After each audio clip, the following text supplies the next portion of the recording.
Welcome to World at Work TV. I'm Allison Avalos, and I'm joined by Wendy Evich of BlackRain Partners and Pamela Murray of Willis. Welcome, ladies. Thank you. We're talking about flexibility today. So talk a little bit about why flexible work arrangements have been growing in momentum in recent years. Well, I think we would all agree that actually a lot of things have changed in the past half century. Obviously, there's both working parents, long commutes, and both are being involved in the raising of their children. Technology's also had an influence. A lot of things have changed with technology, making what was a 9-to-5 workday, unfortunately, a 24/7 workplace. Companies have actually also changed. You're finding that they're better corporate citizens and really caring about the environmental issues with pollution and the traffic on the roads, and then our workforce has changed. So what are some of the obstacles to flexible work arrangements? First and foremost, there's the perception that flexible work arrangements is remote work, and it goes well beyond just remote work options. It goes into flex time. Then there's also the big obstacle, and probably the biggest barrier is your culture ready and your managers ready to adopt such a strategy? Because many still believe that if you're not present and you're in sight, then you're not productive. And unfortunately, that's truly a fallacy. And there's also the issue of legal complications. There are legal issues that need to be raised if it's looking for an hourly non-exempt force to make sure that they're paid each and every hour. Well, I find one of the biggest obstacles is actually the executive team and the CEO. The CEO is coming at it from a totally different angle than the HR department or the employees. Explain that a little bit more about the difference in perception, the angle they're coming at Well, it from. especially with Generation X and the millennials, actually with all generations, there's a reason that they want the flexible work arrangement, whatever that might be, working from home, working shorter hours, longer hours, phased retirement, whatever that might be. They're looking at it from a personal aspect, where the CEO or the CFO is looking at it from the bottom line. And everybody involved needs to start looking at it from the bottom line, or you will not have the CEO's attention. Well, and I think a great example, Wendy, to add on to that is that you'll see that in 2013, Yahoo and Best Buy eliminated their remote work programs because of new senior leadership believing that impromptu meetings and those hallway meetings got great synergy and that they really needed their people to be on site. So when we think about flexible work arrangements, traditionally we think about working from home, but what are some of the other options for flexibility? Other options are phased retirement. There's a lot of people that are in closer to retirement, and for whatever reason, usually 401k related, they have not retired and they are working in the workforce for longer periods of time until they can afford to retire. Or maybe they just don't want to, but they want to work less. So that is a huge opportunity for companies to retain their knowledge base, retaining their employees, and then letting them work less and honestly paying less as well. And another great example is, I came from the healthcare arena, is compressed work week. We all know nurses, at least I think probably all of us have a friend that's a nurse or know someone that's a nurse. It was commonplace years ago for them to work 3 12-hour shifts. Pharmacists, the same thing, 7 on, 7 off. So compressed work weeks is another big opportunity. And then flex time. Again, in healthcare, they allowed that very easily. They did self-scheduling and they allowed them to flex their time as long as there was coverage during a certain period of time to allow them to come in earlier or stay later depending on traffic.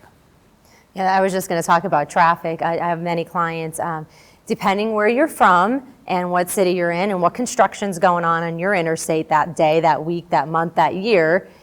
Companies are now starting to work around that to say, okay, not everybody needs to come in at 9 o'clock. Everybody needs to come in at 8:30. What part of town are you coming from? Maybe you could come in at 7 and leave at 3, or whatever it might be, to work around the traffic, work around your child's schedule, work around your elderly parent's schedule. So there is a lot of opportunities, and one company can have all these options, or they can phase them in.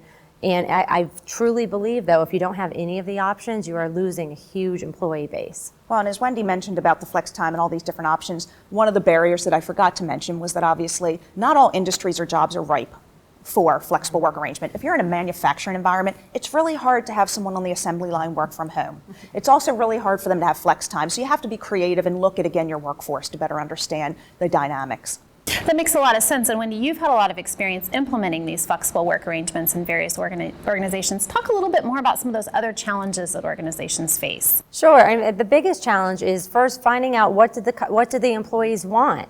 And what is your competition doing? That's huge. If your competition is doing something that you're not, and you're already in a shortage of engineers or doctors or whatever it might be that you're looking for, then you are going to continue to lose those employees to the competitive industries that are thinking outside the box. And they're saying, okay, every other Friday you get to work from home, or every other Friday, every other week you have a compressed work week, and then you get Fridays off, whatever it might be. I think the biggest struggle that HR professionals come down to is they're not thinking outside the box, or they are and they can't get the executives to think outside the box. So it really comes to saying, what's going to affect the bottom line? Losing employees is going to affect the bottom line. Retaining them is going to affect the bottom line in a better way. And what Wendy brought up, it's interesting. I was speaking with a young woman yesterday who's from Silicon Valley, and she said pretty much in California, everyone has to have that because the Googles of the world, the Yahoos of the world, they offer it. And again, they're not going to get the talent unless they too offer flexible work arrangements. So again, you have to look at where you're actually doing operations in business and around, like you mentioned, your talent market and the organizations out there. Well at Work has done some research in the space of flexibility in the programs that organizations are using. And one of the questions that we're kind of playing around with is this idea of flexibility needing to be flexible, just by design, by the nature of what it is. Do you believe that to be true, or can organizations have success with flexibility but in a fairly structured way, or do they need to be able to ebb and flow, flex based on employee needs, that kind of approach?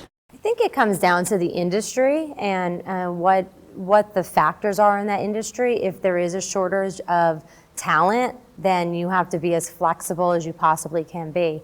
My personal experience implementing these in clients' organizations has been on both sides. And so you can have flexible options, but that you, employee A, you need to pick one and stick with it, at least for this month. And then if you need to change, you need to change. But there's always emergencies, and there's always somebody getting sick, or somebody's child getting sick, or their spouse getting sick, and they have to leave that day to go to the doctor. And you need to not penalize somebody for that, because you will lose them to a competitor. I have to agree with Wendy that one size does not fit all, so you have to look at your organizational specifics. I think a great example was a couple years ago, the government, for the first time when Washington, D.C. hit the first major snowstorm and blizzard, was they actually allowed their workforce to work from home, and it saved us taxpayers millions of dollars from allowing them to be productive instead of having to take that time off. What a great case study that was. Yeah, not be open. What one piece of advice would you give to organizations who are just sort of dabbling in the flexible work arrangement space and looking to build a business case? My advice would be ask other organizations who have done it. There's no reason to reinvent the wheel. But by all means, make sure that your unique challenges and your opportunities are taken into consideration, and do not rush it. My biggest piece of advice would be do not rush it, to take your time.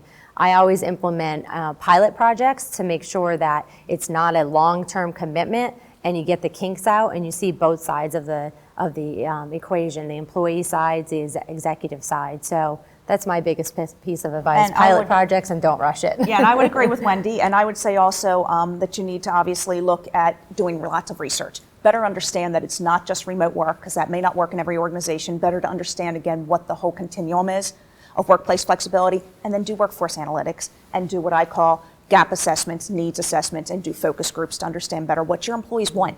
It's about what they want, not what we want. Sounds like great advice. Thank you. You're welcome. For World at Work TV, I'm Allison Avalos.